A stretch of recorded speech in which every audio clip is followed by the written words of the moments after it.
You know, it's crazy how many videos I have on this channel that are literally just me soying out over the rain and talking about how much I love that it is currently raining as an excuse to film the falling rain outside my window, or videos of me talking about how much I wish it would rain again because I love the rain.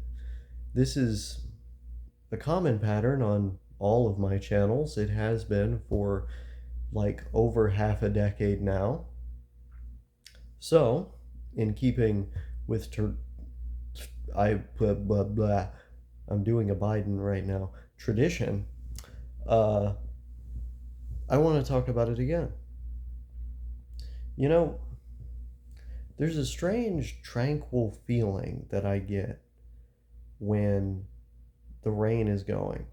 And I'm thinking about this because I am currently waiting for it to rain. This is how autistic I am. I literally will look at the weather report for the day, see the percent chance of rain and all this stuff, and then think, oh wow, there could be a chance for me. There could be a chance that I can sit out on my porch and take it in and enjoy it, or just hear it from the window and feel calmer and more relaxed, or take a stroll outside in my poncho, which I think is missing, right? Did my dad ever bring that back? No. No, it's like literally don't know where my poncho is. So I'll just have to get wet, like can't do anything about it. I literally am just gonna have to get wet. Do you like my t-shirt, by the way? Look at this. I like kept looking at the font. He's pimping the butterfly. That's cool. I liked that artist before any of you did. I don't want any shit from you about this. I liked him before Damn. I liked him before the beef with Drake, way before that. So I'm watching. I'm staring you down right now. Staring you down right now, actually. You're just like this background object that I am choosing to feature today. You're like a background character. You're like a side character. You're like a side piece. You're like a side hoe.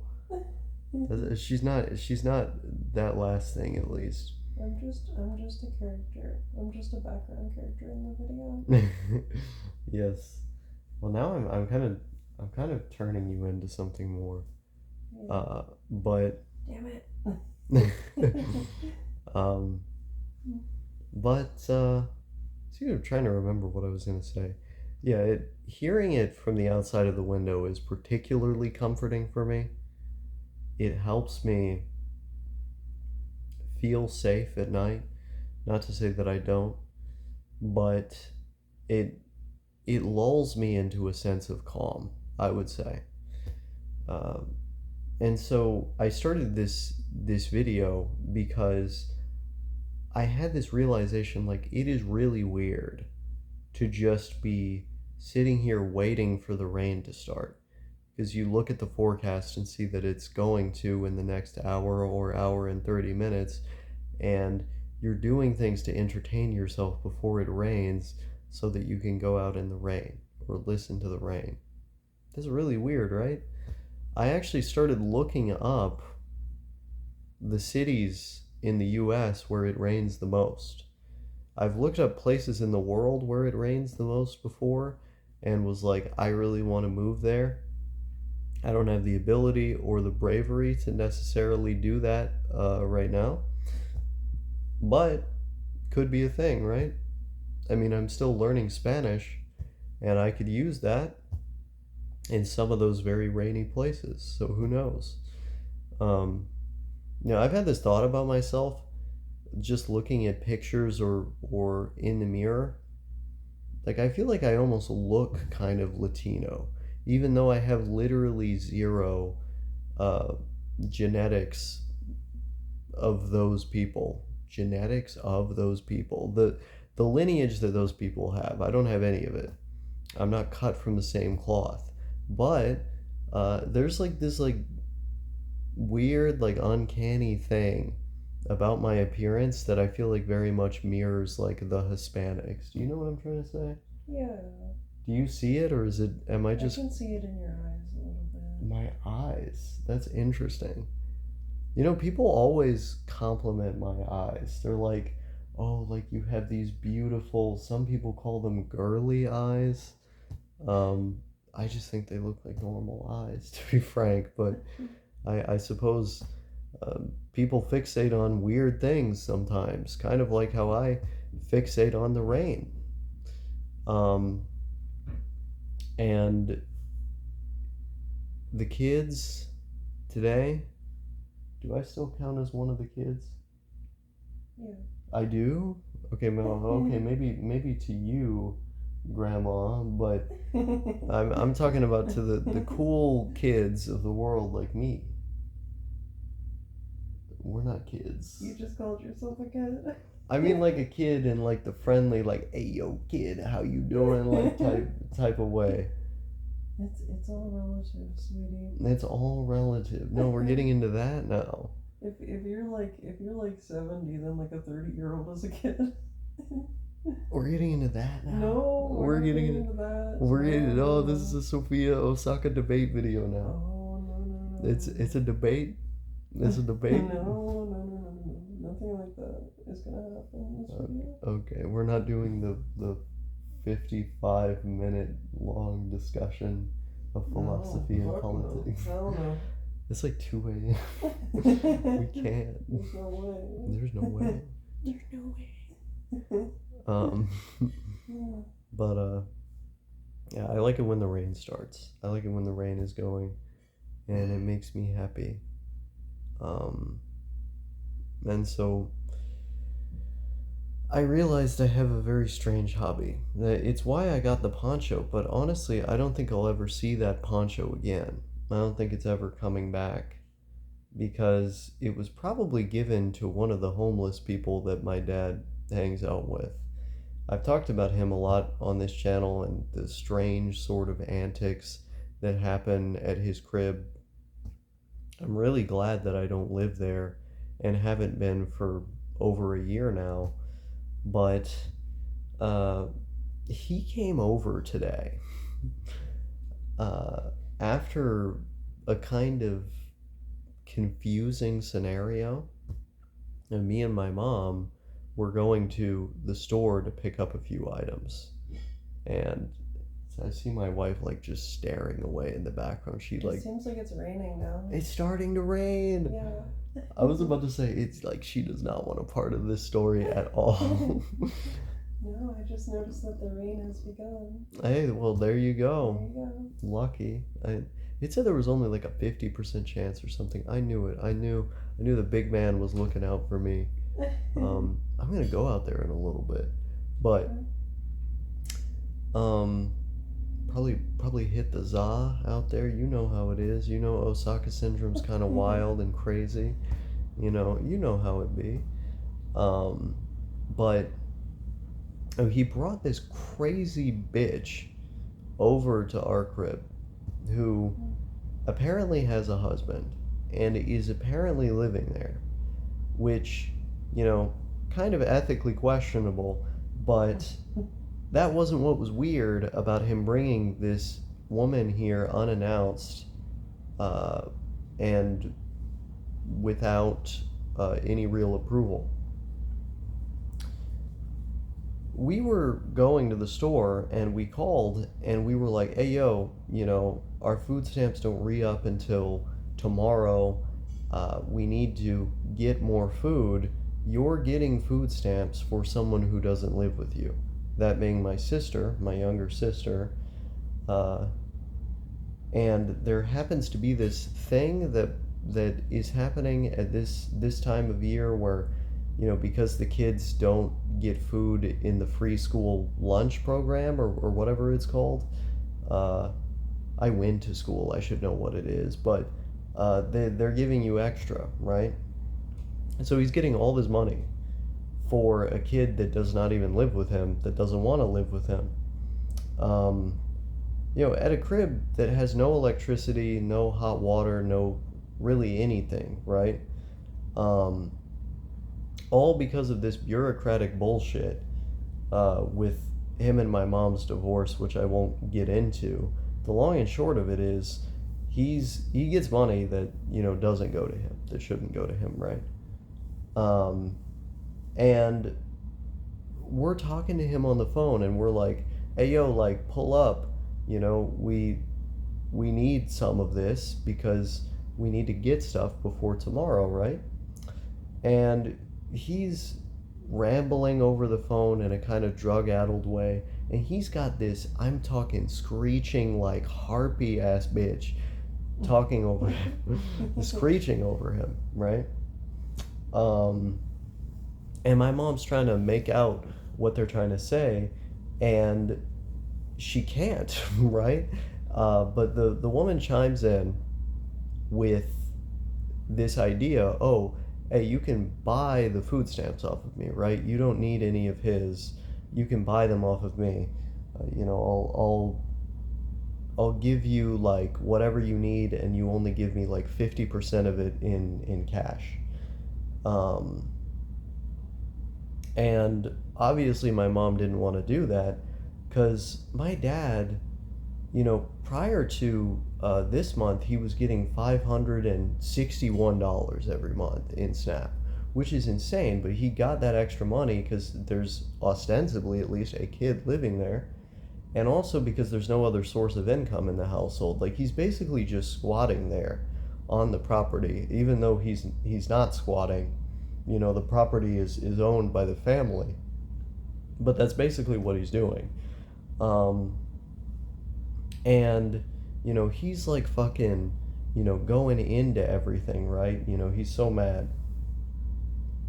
um over this money that he gets, the way that he wants to allocate it. But then this month he gets over 700, right? He gets over 700, doesn't want to spend any of it, he tries to sort of launch us into this scheme with this woman in order to get her cash, which my mom says over the phone, we don't want to do that. Like, right away, she's like, I need this money for gas to get to doctor's appointments. I can't do that. You should just, look after your kid. You should just be a good father, right? With this money that is like not even yours, right? There are benefits that the state gives you to care for her. So, like, step up. You know what I'm saying?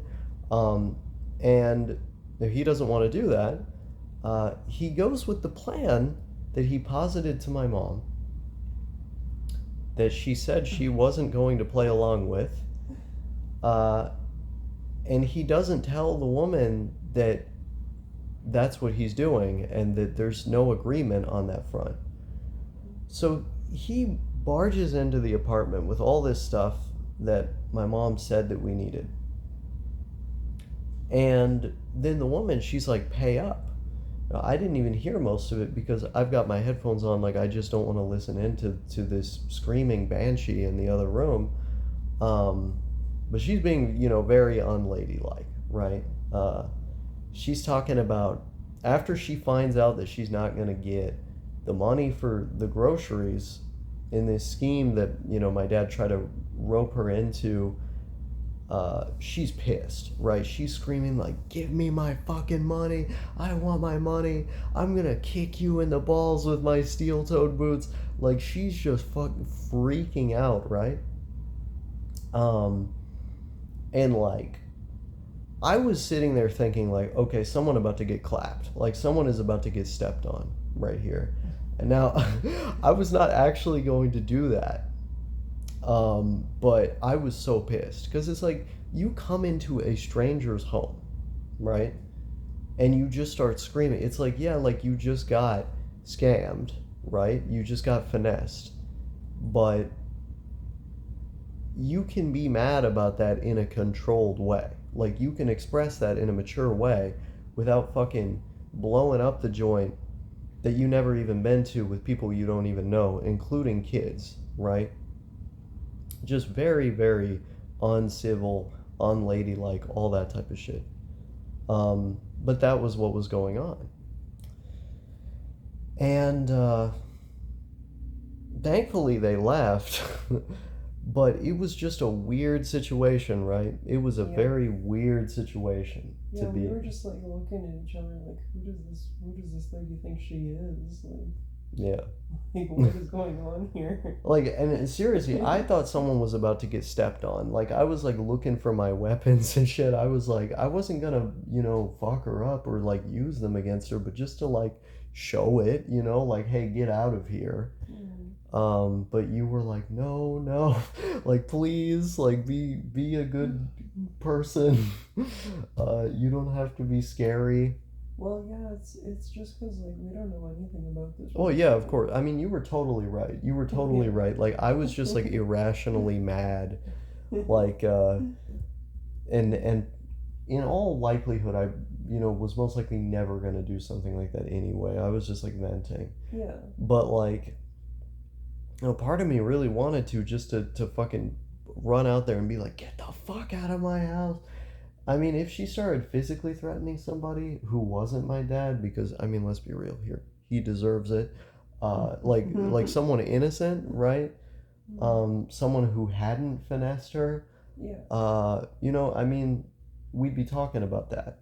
I'd be looking at that, but no, I knew you were right. Like, you were like, hey, just calm down, honey. Like, it's gonna the pain will subside. Doing the wife thing. Yes.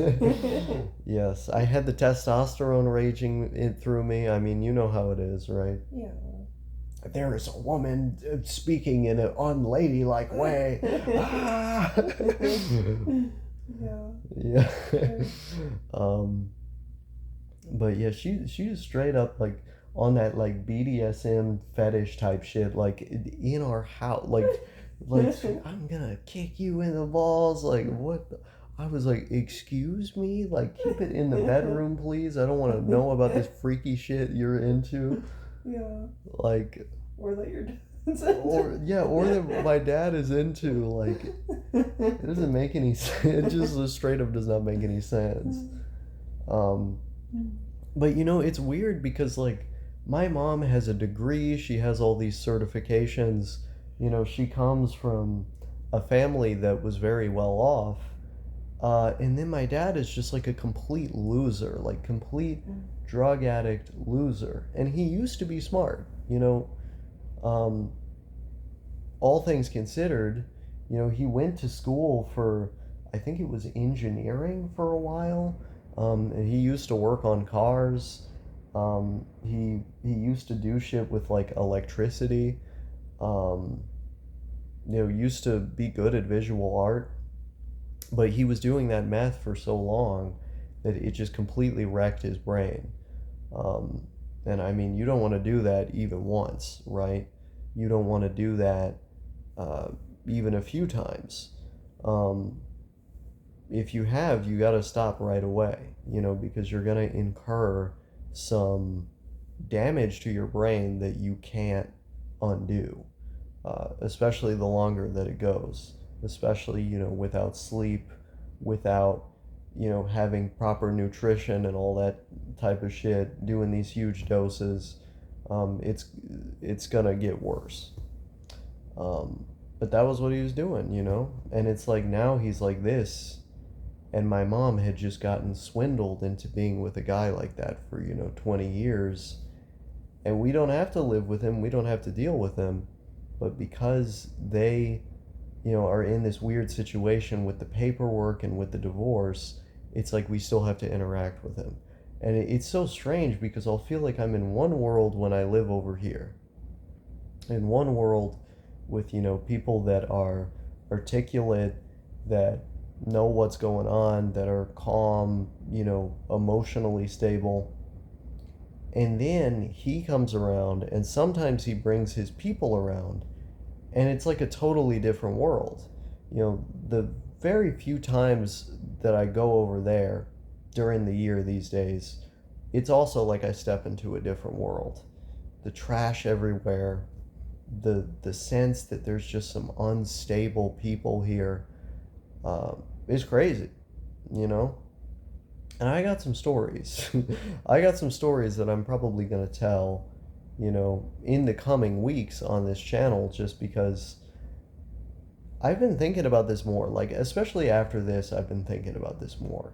Like, just how, like, weird it is to live in a world like that and have that be your norm, right?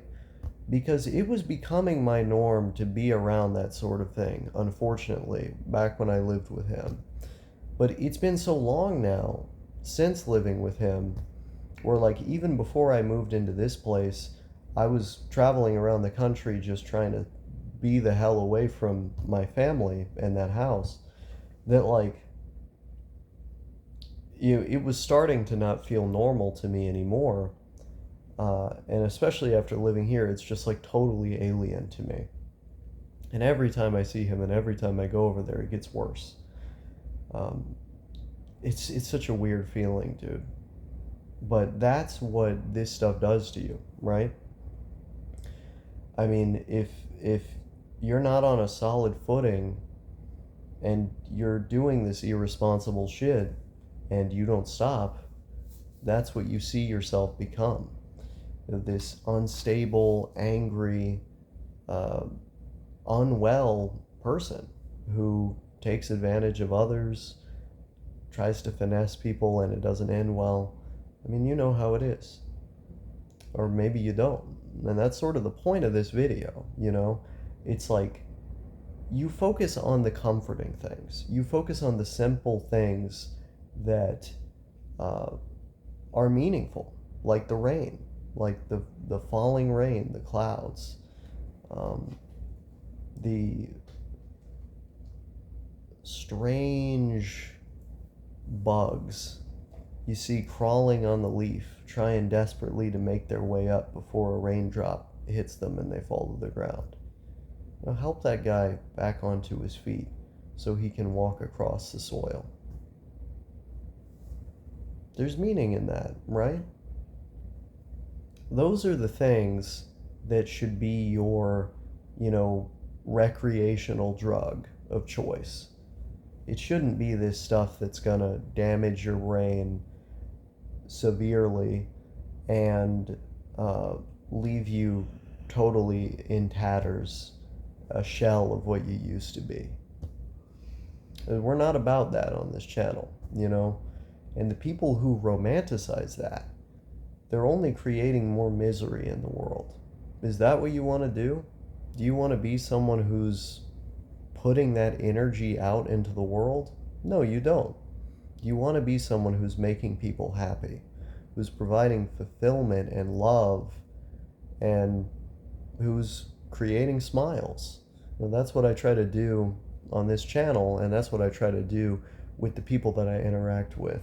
And I feel like it's so poetic in a way because the person who creates my smile so often, prevented me from going out and doing something that was just negative. I was in that negative headspace and I could have potentially behaved in a really negative way. It would have just made everything worse. It wouldn't have lessened the yelling and the instability. It would have made it worse. I don't even know if I would have been able to get those people out of my house. You know what I'm saying? Like, but she got me out of that.